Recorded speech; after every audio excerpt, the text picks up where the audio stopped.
What's up, legends? Arrowhead has just released the most divisive major order in Helldivers 2 history. I mean, the game is like 2 months old, but history sounds pretty cool, so we're owning up to it. So the new major order is simple. There are 2 planets, one named Chuhi and the other Penta. As of the time of this recording, these planets are currently locked until we liberate the prerequisite planets right before it, which in this case is this Lisath planet right here, located in the Lakail sector. I hope I've been pronouncing all of these words properly. The major order requires us to liberate those planets, again, being the planets Chuhi and Penta. However, there is a catch. Whichever planet we liberate first, we get to keep the stratagem that is locked behind it. The Penta planet, if liberated first, will provide us with the Airburst rocket launcher for us to keep, and the Chuhi planet, if liberated first, will give us the anti-tank mine stratagem to keep. In this concept alone, of us only being able to keep one of the stratagems depending on where Helldivers liberate first is causing a frenzy in Helldiver Discord and Reddit. Helldivers are going at each other's throats, bringing up their own personal thoughts and leaked gameplays of both stratagems so as to try to convince other players to join their cause. And I'm all here for it. Personally, I think the losing stratagem will make a comeback at a later point in Helldivers 2, but hey,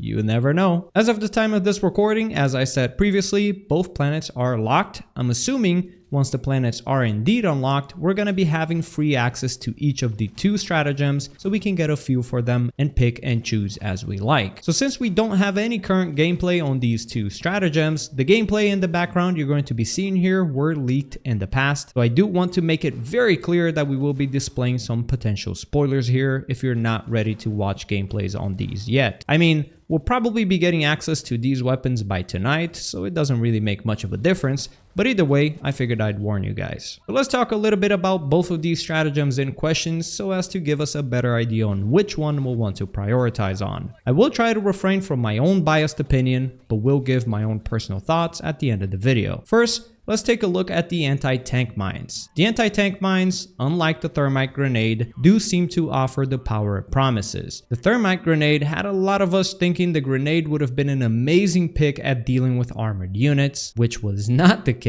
But this time around, the anti-tank mines do seem to be able to deliver on that promise. We've seen from leaked gameplay, the anti-tank mines seem to be very effective at dealing with heavily armored units, such as the chargers and the tanks. It did struggle a little bit against Hulks, as it seems to take about 4 mines to effectively get rid of them, and it struggled very hard against the Bile-Titans, as the Bile-Titans can easily avoid the mines with its tiny feet. However, the best part about this stratagem seems to be against the factory striders. From this gameplay we're seeing in the background, the anti-tank mines look like it will be single-handedly the most effective way to get rid of factory striders, only requiring a couple of anti-tank mines to effectively get rid of these massive units. So if you're someone who tends to struggle against these units and is craving a stratagem that won't necessarily require you to expose yourself to get rid of these massive units, then this stratagem might be the one for you. It also can get rid of smaller units very easily, as expected. The downside of this stratagem is that it's likely going to lead to a lot of team killing, as most other mines do. In my opinion, mines are the hardest stratagems for general players to effectively use, as you'll have to be fairly careful about where you call in this stratagem so as to not create, well, a minefield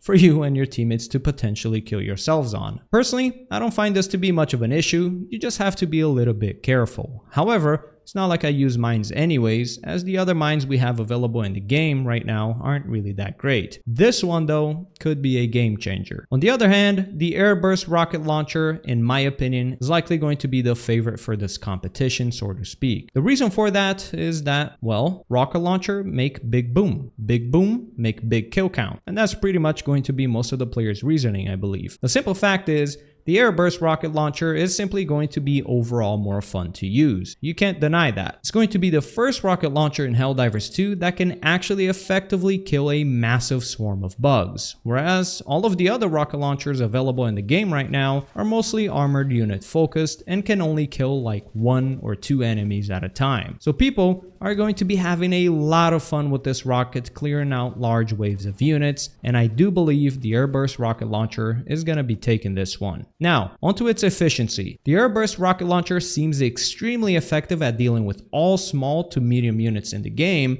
However, the launcher does struggle a little bit against armored units. When looking at the leaked gameplay, you can tell that the launcher is only effective at dealing with chargers when most of its small explosions focus on its backside. And the leaked gameplay doesn't actually display it being able to successfully take down a Bile Titan. I'm sure it's probably possible, but it doesn't quite show it. The Hulks, it struggles against as well. It takes multiple shots and will have you relying on the little explosions landing on its heatsink to successfully take it down. For the Factory Strider, on the gameplay, it does not kill the Factory Strider. This gameplay here you're seeing, you can tell that what actually killed the Factory Strider was actually a Hell Bomb and not the Airburst launcher itself. I really would not be surprised if this weapon struggles heavily against the Factory Striders. It seems that the weapon doesn't really have heavy armor penetration, and if it does, it doesn't really seem to do much damage on that end. For tanks, it wasn't too bad, and the reason for that, I suspect, is due to the large heatsink found on the tank's back, which makes it much easier for the little explosions to land on there and do critical damage. So overall, looking at these two stratagems, here's what I think about them. The anti-tank mines will be more of a strategical defensive stratagem that can easily kill those big units that can give us a lot of trouble. We can use these mines effectively in defense missions, and these will go a long way with the ship module upgrade that reduces mine cooldowns by 100 seconds. This tool will offer a powerful choice for dealing with Factory Striders,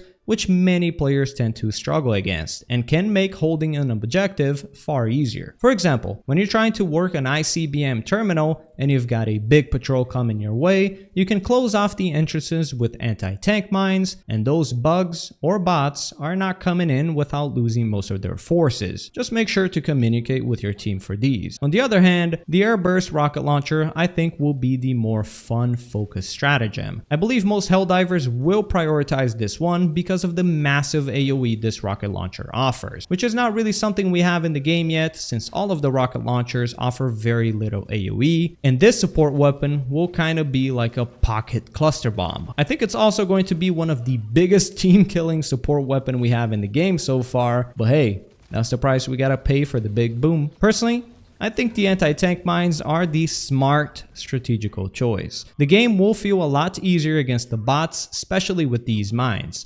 Oftentimes, you can't really afford to expose yourself much when going up against large waves of automatons, and this stratagem will offer a clean way to get rid of a lot of these big guys, and it will finally be a stratagem that can trivialize those Factory Striders. The Airburst, on the other hand, is the fun choice. Big boom, make big kill streak. Big kill streak, make big ego. No, but seriously, I think this is by far going to be much more fun. So really, who's going to win this war? The strategical players or the players seeking out for fun toys? Personally, I think the Airburst planet, or that is the Penta, is going to win this one by a mile. But let's find out. I'll be spreading out my games across both planets, as personally I'm actually fine with either choice. But without any further ado, let's spill some oil, Helldivers. I'll catch you guys on the next one. Peace!